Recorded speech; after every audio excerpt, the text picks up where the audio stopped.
Penuntun Saat Teduh Gereja Kristen Jakarta, Minggu 14 Agustus 2022 dengan tema Bebas dari Materialis.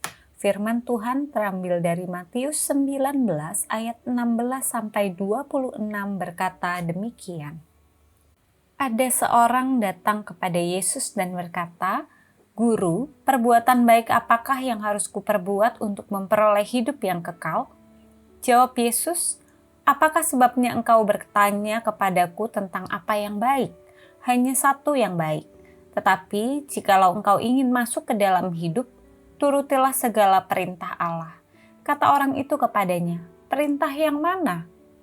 Kata Yesus, "Jangan membunuh, jangan berzina, jangan mencuri, jangan mengucapkan saksi dusta, hormati ayahmu dan ibumu, dan kasihilah sesamamu manusia seperti dirimu sendiri." Kata orang muda itu kepadanya, "Semuanya itu telah kuturuti, apalagi yang masih kurang?"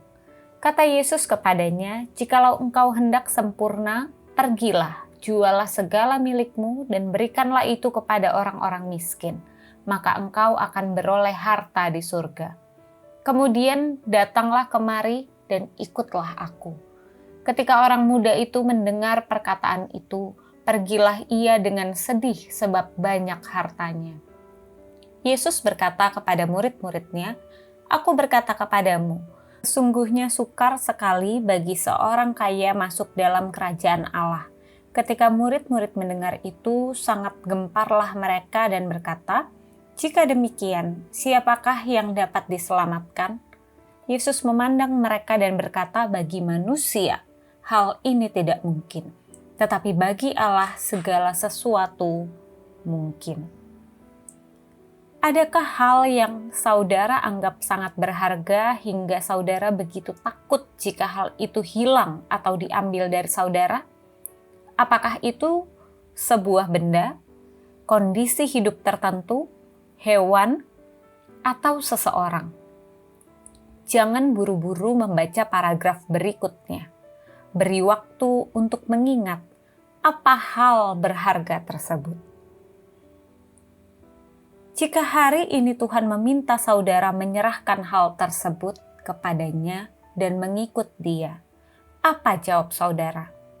Dalam nats renungan hari ini mengisahkan seorang pemuda kaya yang ingin memperoleh hidup kekal. Pria ini adalah pria yang baik, oleh karena ia tidak hanya giat bekerja untuk menjamin kehidupannya di dalam dunia, tetapi ia juga mencari jaminan hidup dalam kekekalan. Ia mengaku kepada Yesus bahwa ia sudah melakukan semua tuntutan hukum Taurat. Namun ia masih tidak yakin apakah semua kebaikannya cukup. Pemuda ini menyadari bahwa masih ada yang menghalangi pertumbuhan rohaninya. Namun, ia tidak mau mengakui dan berharap bahwa kecintaannya terhadap uang, kekayaan, dan kemewahan bukanlah penghalang. Itulah mengapa ketika Yesus menegaskan bahwa yang perlu ia lakukan adalah melepaskan diri dari pengejaran akan materi, pergilah ia dengan sedih, sebab banyak hartanya. Bebas dari materialis tidak hanya berbicara bebas dari kecintaan akan uang, melainkan membebaskan diri dari hal-hal yang menghalangi kedalaman kasih kita kepada Allah. Uang, pasangan, anak-anak, jabatan, mobil, dan semua hal yang kita miliki adalah pemberian Tuhan.